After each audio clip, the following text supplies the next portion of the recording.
Assalamualaikum warahmatullahi wabarakatuh. Selamat malam Bapak Ibu. Saya hari ini akan berbicara mengenai feel good, law of attraction.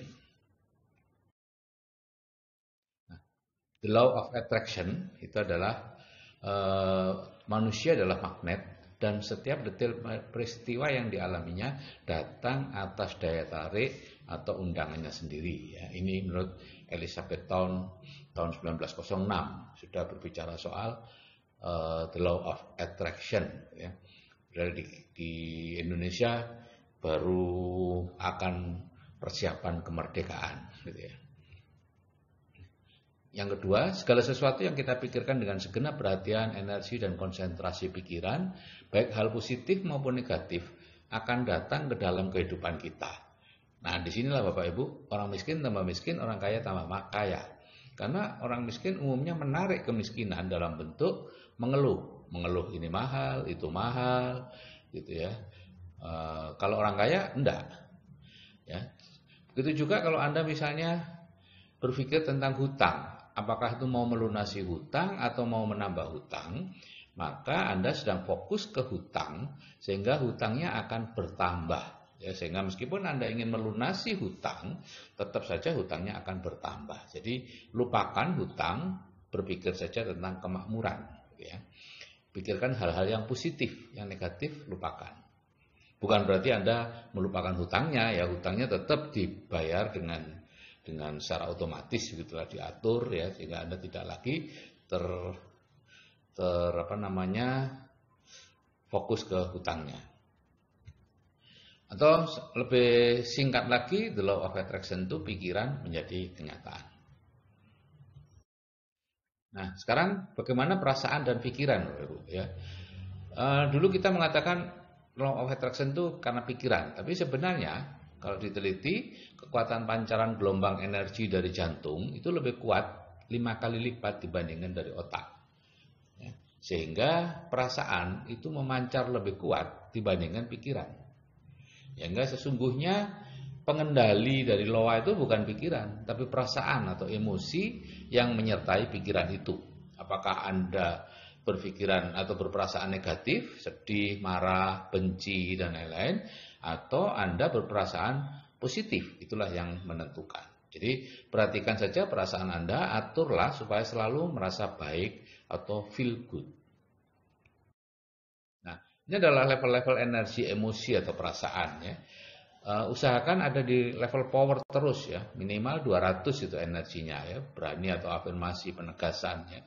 Percaya, yakin, optimis, memaafkan, memahami. Anda lihat makin ke atas itu energinya makin besar. Di situ ketenangannya, tenang, hening, kebahagiaan yang luar biasa, emosi yang tidak terlukiskan itu karena pencerahan ya, dan sebagainya. Tapi kalau Anda berada di bawah, di dalam zona force, menghina orang lain ya, menganggap orang lain karena berbeda cara berpakaian saja sudah merendahkan, atau benci kepada suatu etnis tertentu atau kepada ya siapapun, Anda tanpa sadar Anda benci walaupun sebetulnya tidak tahu kenapa harus benci.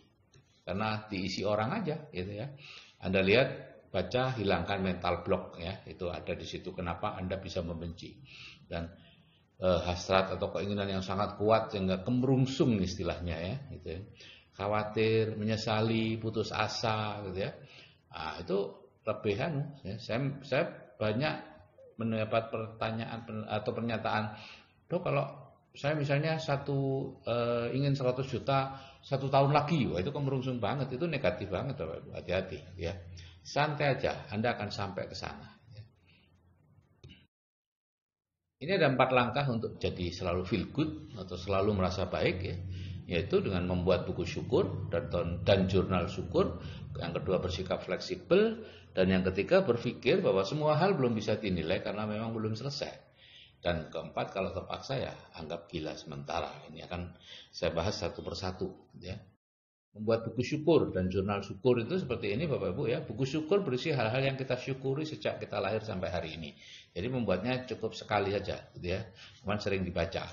Saya bersyukur memiliki ayah yang luar biasa, pekerja keras, bla bla bla. Saya bersyukur memiliki ibu yang selalu positif dan sebagainya. Saya bersyukur menjadi apa, menjadi dokter, menjadi petani, menjadi guru dan seterusnya. Kemudian kalau jurnal syukur itu diisi setiap malam menjelang tidur, berisi sedikitnya 10 hal yang perlu kita syukuri hari ini. Dan ini biasanya dianjurkan dilakukan selama 90 hari, ya, 3 bulan. Setelah itu tidak lagi, nanti lama, kemudian kalau Anda merasa tidak lagi nyaman gitu, membuat lagi, ya. Untuk merubah, memindahkan keluhan dari pikiran Anda, ya, ke hal-hal yang disyukuri, ya. Karena itu paksakan untuk mensyukuri 10 hal minimal sehari itu.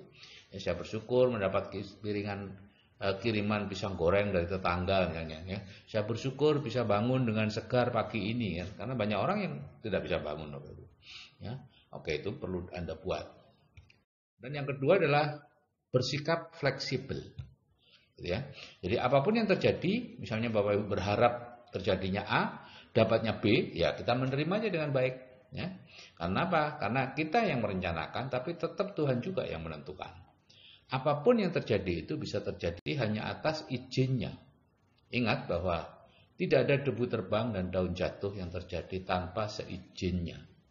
Nah, banyak orang yang katanya beragama dan percaya kepada Tuhan, tapi ketika terjadi situasi yang menurut dia buruk atau tidak menyenangkan, mereka habis-habisan menyalahkan orang yang dianggap bertanggung jawab atas hal itu. Lupa bahwa hal itu terjadi atas seizin Tuhan, ya. Jadi itu sama saja dengan menghujat Tuhan yang sudah mengizinkan atau memberi izin peristiwa itu terjadi. Kalau Tuhan tidak memberi izin peristiwa itu terjadi, ya tidak akan terjadi. Jadi serahkan saja kepada mekanisme yang ada di dunia, ya. Kalau itu masalah hukum, ya serahkan ke hukum, masalah politik, ya serahkan kepada proses politik dan sebagainya. Anda nggak usah ikut-ikut dah, gitu ya. Kecuali Anda politikus, ya. Kalau Anda orang biasa ngapain? Kalau enggak, Anda mudah sekali terseret oleh politikus-politikus atau siapapun yang memanfaatkan Anda, gitu ya. Kemudian yang ketiga adalah berpikir bahwa semua yang terjadi ini belum selesai.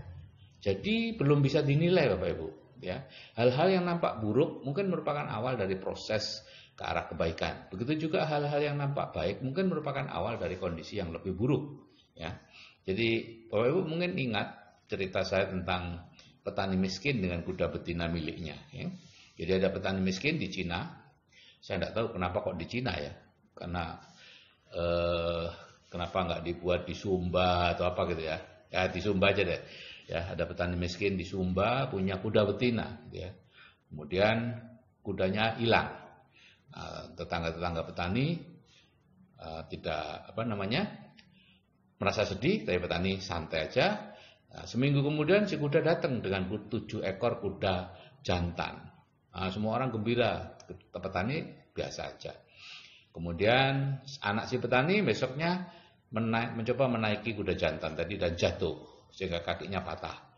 Maka semuanya satu desa sedih, gitu ya, menunjukkan kesedihannya. Tapi petani juga tenang aja. Nah, kemudian beberapa bulan kemudian ada utusan dari kekaisaran, ya kembali ini ke Cina berarti, ya, untuk mencari prajurit-prajurit yang akan maju perang. Biasanya tidak kembali.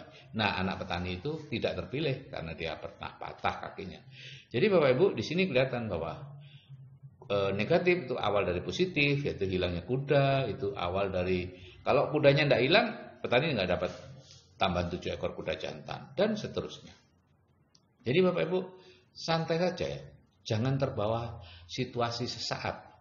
Tetaplah merasa baik karena itu belum dinilai, ya, belum bisa dinilai. Kapan dinilainya? Kalau di bahasa Tionghoa kita baru bisa menilai kalau sudah terdengar 4 paku di atas peti, artinya sudah mati, Bapak Ibu. Itu baru bisa dinilai. Kemudian yang terakhir adalah anggap gila sementara, ya. Jika Anda diomeli orang gila, apakah Anda akan marah? Enggak kan pastinya, gitu ya. Mengapa kalau diomeli suami atau istri atau atasan atau siapa saja yang kita kenal, kita ikut marah? Mengapa enggak kita anggap aja dia sedang, ya mohon maaf deh, gila sementara, ya. Karena memang pada saat seseorang marah dia kehilangan kontrol diri, ya kita anggap aja dia sedang gila sementara. Dengan begitu kita bisa terlepas dari keinginan untuk ikut marah dan tetap feel good gitu ya. Nah, oke Bapak Ibu, perasaan Anda saat ini menentukan masa depan Anda. Jadi jagalah perasaan Anda supaya tetap baik ya. Usahakan perasaan Anda tetap di zona power, bukan zona force. Oke, saya kira sekian. Selamat malam. Wassalamualaikum warahmatullahi wabarakatuh dan salam sejahtera.